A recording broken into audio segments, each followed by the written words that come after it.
Hello students, आज हम next topic study कर रहे हैं पोलराइजेशन बाय रिफ्लेक्शन। ये क्वेश्चन इस तरह भी पूछ लिया जाता है कि define polarising angle, derive the relation connecting polarising angle and refractive index of a medium, और इसी को ही आप क्या कहते हैं, ब्रेवस्टर लॉ। तो ये हमने आज क्या करना है, इस टॉपिक को हमने स्टडी करना है। तो स्टूडेंट्स, कल हमने क्या स्टडी किया था? कल हमने अनपोलराइज्ड लाइट के बारे में स्टडी किया था और पोलराइज्ड लाइट। तो अनपोलराइज्ड जो लाइट होती है, जो ऑर्डिनरी जो लाइट होती है हमारे पास, उसी को ही हम क्या कहते हैं, अनपोलराइज्ड लाइट। तो उसको हम इस तरह हम रिप्रेजेंट करते हैं, क्योंकि जो ऑर्डिनरी जो लाइट होती है वो डिस्ट्रीब्यूटेड रहती है इन ऑल द डायरेक्शन। ठीक है, लाइट कैसी है? एक इलेक्ट्रोमैग्नेटिक वेव है, और electromagnetic wave consist of electric and magnetic field vectors which vibrates perpendicular to each other. ठीक है, और इसको आप इस तरह भी रिप्रेजेंट कर सकते हैं। ये अनपोलराइज्ड लाइट है, और इसको हम इस तरह, ये प्रोपगेशन ऑफ लाइट की डायरेक्शन रहेगी, और ये हमारे पास इस तरह आप क्या करोगे, इसको रिप्रेजेंट करोगे अनपोलराइज्ड लाइट को। यहाँ पर सेंटर में आप डॉट लगाओगे, क्योंकि डॉट लगाने का क्या मतलब है? तो इसका ये मतलब है कि जो वाइब्रेशंस होंगी पार्टिकल्स की, वो होंगी perpendicular to the plane of paper. ये जो डॉट है, इसका मतलब ये है वाइब्रेशन परपेंडिकुलर होंगी to the plane of paper. इस तरह की वाइब्रेशंस भी होंगी जो अंदर परपेंडिकुलर होंगी प्लेन ऑफ पेपर। और अगर आप डायरेक्ट ये आप ऐसे रिप्रेजेंट कर रहे हैं, तो इसका क्या मतलब होगा? इसका मतलब होगा कि जो वाइब्रेशन हो रही है वो हो रही है in the plane of paper. This is the propagation of light. तो हमने अनपोलराइज्ड लाइट को हमने पोलराइज्ड लाइट में कन्वर्ट किया था। तो वहाँ पर हमने क्या लिया था? एक पोलराइजर लिया था। तो पोलराइजर आपको पता है, पोलराइजर लिया था और एनालाइजर लिया था। तो यहाँ पर आगे आपने ट्रांसवर्स नेचर के बारे में भी स्टडी किया था कि ट्रांसवर्स नेचर क्या होता है लाइट का। तो वहाँ पर हमने टू पोलराइड्स हमने लिए थे, पोलराइड्स P और एनालाइजर A। तो टू पोलराइड्स आपने लिए थे P एंड A। ये टू पोलराइड्स हमने लिए थे जब हमने ट्रांसवर्स नेचर हमने स्टडी किया था। Polarisation by reflection. तो यहाँ पर सबसे पहले हमने स्टूडेंट्स टू मीडियम लेने हैं, ये फर्स्ट और सेकंड मीडियम, और यहाँ से ये हम मीडियम की बाउंड्री यहाँ पर बना रहे हैं। इसको हम ग्लास ले सकते हैं, ये हम ग्लास यहाँ पर ले रहे हैं।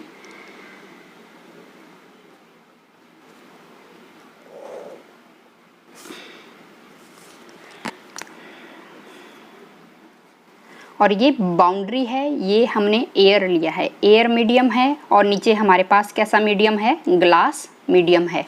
तो जो अनपोलराइज्ड जो लाइट होगी वो इंसिडेंट करेगी कहाँ पर? On a glass slab. ठीक है, तो यहाँ पर इंसिडेंट करेगी। इसको हम नॉर्मल हम ड्रॉ कर रहे हैं।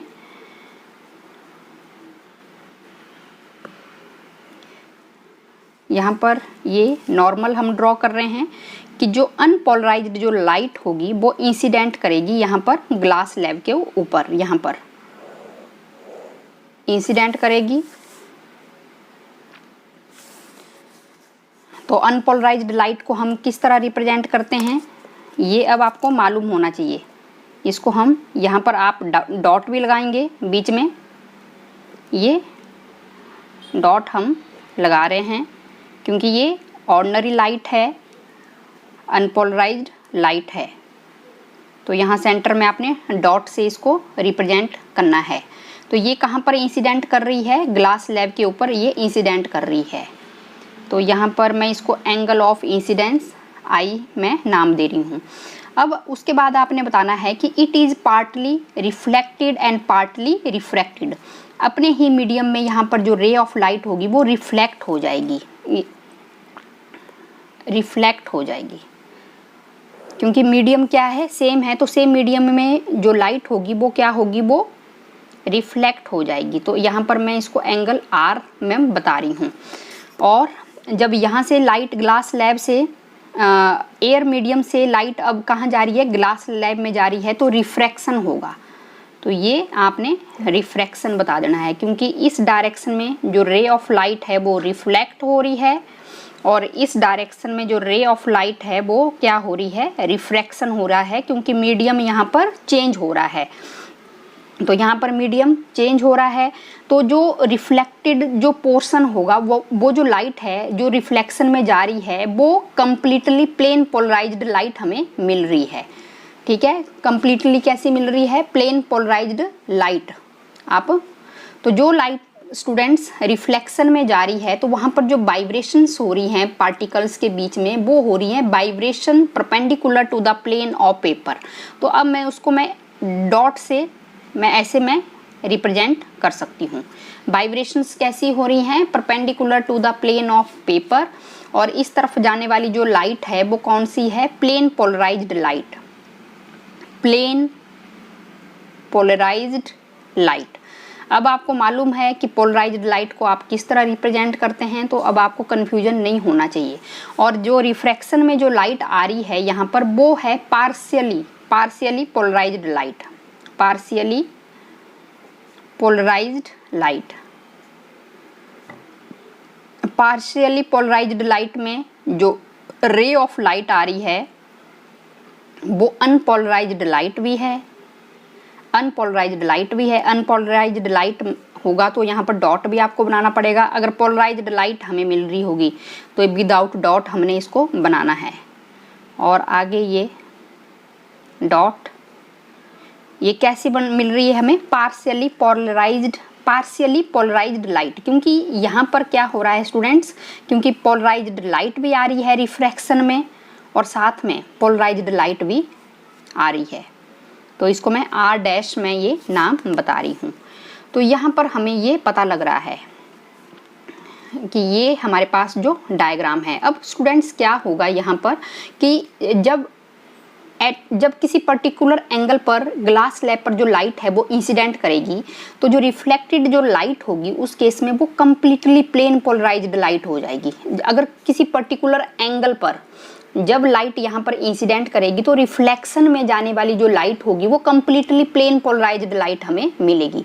तो अब हमने देखना है कि ऐसा कौन, तो एंगल ऑफ इंसिडेंस कि उस केस में जो रिफ्लेक्टेड जो लाइट है वो कम्प्लीटली हमें कैसी मिल रही है, प्लेन पोलराइज्ड लाइट हमें वो मिल रही है। कम्प्लीटली कैसी मिल रही है, प्लेन पोलराइज्ड लाइट हमें मिल रही है। तो उसी को ही हम पोलराइजेशन एंगल कहेंगे और पोलराइजेशन एंगल को हम थीटा पी से हम रिप्रेजेंट करेंगे। तो यहाँ पर आपने बताना है कि the angle of incidence at विच, कि जो रिफ्लेक्टेड जो लाइट है वो कम्प्लीटली कैसी मिल रही है, हमें प्लेन पोलराइज्ड लाइट मिल रही है, तो उसी को हम पोलराइजेशन एंगल कहेंगे। और जब तो ये जो फैक्ट था ये डिस्कवर्ड किया गया था ब्रेवस्टर द्वारा। तो इस पोलराइजेशन एंगल थीटा पी को ही हम क्या बोलेंगे, ब्रेवस्टर एंगल हम कहेंगे। तो जब एंगल ऑफ इंसिडेंस किसके बराबर हो जाएगा, पोलराइजेशन एंगल के बराबर हो जाएगा। जब एंगल ऑफ इंसिडेंस, जब हमें कंप्लीटली प्लेन पोलराइज्ड लाइट यहाँ पर मिल रही है रिफ्लेक्शन में, तो उस केस में जो एंगल ऑफ इंसिडेंस है वो पोलराइजेशन एंगल के बराबर होगा। तो जो रिफ्लेक्टेड और रिफ्रैक्टेड जो बीम ऑफ लाइट होंगी वो दोनों एक दूसरे के परपेंडिकुलर होंगी। तो ये वाली जो लाइट होगी रिफ्लेक्टेड और रिफ्रैक्शन, इन दोनों के बीच में जो बनने वाला जो एंगल होगा वो स्टूडेंट्स 90 डिग्री होगा, क्योंकि ये रिफ्लेक्टेड है और ये रिफ्रैक्शन है। Angle of incidence polarisation angle के बराबर होगा, तो उस केस में जो रिफ्लेक्टेड बीम ऑफ लाइट होगी और यहाँ से जो रिफ्रैक्टेड, ये रिफ्लेक्शन है और ये रिफ्रैक्शन है, तो इन दोनों के बीच में जो बनने वाला जो एंगल होगा वो 90 डिग्री होगा। कितना होगा, 90 डिग्री। जब एंगल ऑफ इंसिडेंस किसके बराबर होगा, पोलराइजेशन एंगल के बराबर होगा। तो ये जो फैक्ट था ये किसने डिस्कवर किया था, ये ब्रेवस्टर ने डिस्कवर किया था। तो यहाँ पर यही है, according to this law the refractive index of the refractive medium mu is numerical equal to the tangent of the angle of polarisation. तो रिफ्रैक्टिव इंडेक्स म्यू से आप रिप्रेजेंट करते हैं, तो ये टेंजेंट थीटा P आप लेंगे, पोलराइजेशन एंगल। तो इसको अब आपने देखना है, एक्सपेरिमेंटली हम बता रहे हैं, ठीक है, कि जब एंगल ऑफ इंसिडेंस किसके बराबर होगा, पोलराइजेशन एंगल के बराबर होगा, तो जो एंगल फॉर्म हो रहा है रिफ्लेक्टेड बीम ऑफ लाइट और रिफ्रैक्शन बीम ऑफ लाइट के बीच में जो एंगल फॉर्म हो रहा है वो कितना फॉर्म हो रहा है, कितने के बराबर, 90 डिग्री एंगल के बराबर वो फॉर्म हो रहा है। तो यहाँ पर ये हमारे पास बी ओ और इसको मैं सी पॉइंट ले रही हूँ, तो ये एंगल बी ओ सी ये किसके बराबर आ रहा है, 90 डिग्री के बराबर आ रहा है। और यहाँ पर angle B O Y plus angle Y O C is equal to 90 degree. यहाँ पर आप देख रहे हैं angle B O Y plus angle Y O C 90 degree के बराबर है। तो यहाँ पर एंगल बी ओ बाई इसको आप, ये पूरा एंगल 90 है तो इसको मैं लिख सकती हूँ 90 डिग्री माइनस आर, और आगे प्लस बाई ओ सी। तो ये एंगल भी हमारे पास पूरा कितना बन रहा है, 90 डिग्री बन रहा है। तो आपने एंगल बाई ओ सी, तो यहाँ पर इसको ये देखेंगे आप, ये 90 डिग्री बन रहा है यहाँ पर नॉर्मल के साथ, तो ये 90 डिग्री, ये जो एंगल बनेगा ये 90 डिग्री माइनस आर डैश होगा। तो इसको मैं लिख सकती हूँ 90 डिग्री माइनस आर डैश। तो ये हमारे पास आ गया है। तो ये 180 degree minus R dash is equal to 90 degree, और 180 डिग्री माइनस 90 डिग्री ये आर प्लस आर डैश। तो यहाँ पर आर डैश की जो वैल्यू आएगी वो आ जाएगी 90 डिग्री माइनस आर। तो रिफ्लेक्शन जो एंगल होगा ये आप थीटा पी ले लेंगे, पोलराइजेशन एंगल के बराबर पुट कर देंगे। तो आर इज इक्वल टू किसके बराबर है, थीटा पी। तो ये जो वैल्यू हमारे पास यहाँ पर आ रही है आप देख रहे हैं, ये यहाँ पर हम आर डैश की जगह हम क्या लिख देंगे, 90 डिग्री माइनस थीटा पी, ये हम लिख देंगे। और उसके बाद हमने स्नेल्स लॉ यहाँ पर अप्लाई करना है। और स्नेल्स लॉ किसे हम रिप्रेजेंट करते हैं स्टूडेंट्स, म्यू से sine of angle of I upon sine of angle of R dash. जो रिफ्रैक्शन जो एंगल है sine of I upon sine of R dash, refraction वाला एंगल, यही हमारे पास स्नेल्स लॉ होता है। तो यहाँ पर मैं लिख दूंगी। तो आई आपको पता है पोलराइजेशन थीटा पी के बराबर जब भी एंगल होगा, जब angle of incidence polarisation angle के बराबर होगा, तो उस केस में जो रिफ्लेक्शन और रिफ्रैक्शन बीम ऑफ लाइट के बीच में जो बनने वाला एंगल था वो कितना था, 90 डिग्री का था। तो मैं यहाँ पर लिख सकती हूँ sine of theta P, polarisation के फॉर्म में लिखेंगे, और साइन आर डैश की जगह आपने अभी वैल्यू यहाँ पर निकाली है, R dash 90 degree minus theta P, 90 degree minus theta P. तो यहाँ पर ये आपके पास sine of 90 degree minus theta, इसको आप कॉस ऑफ थीटा में लिख देंगे। आपको पता है टी रेशो चेंज हो जाता है, साइन 90 डिग्री माइनस थीटा क्या होता है, cos of theta, sine theta P upon cos of theta P. Polarisation angle है तो ये हमारे पास क्या आ जाएगा, mu is equal to tangent of theta P. तो यही हमारे पास क्या था, ब्रेवस्टर लॉ था। तो ब्रेवस्टर लॉ आपने क्यों यूज़ हम करते हैं, पोलराइजिंग एंगल को कैलकुलेट करने के लिए ही हम ब्रेवस्टर लॉ का यूज़ करते हैं। जब दो मीडियम आपस में कैसे हो, कांटेक्ट में हो, और उनका जो रिफ्रैक्टिव इंडेक्स हो वो हमें ऑलरेडी पता होना चाहिए। तो वहाँ पर हम क्या कर सकते हैं, हम पोलराइजिंग एंगल की वैल्यू को भी हम क्या कर सकते हैं, कैलकुलेट कर सकते हैं।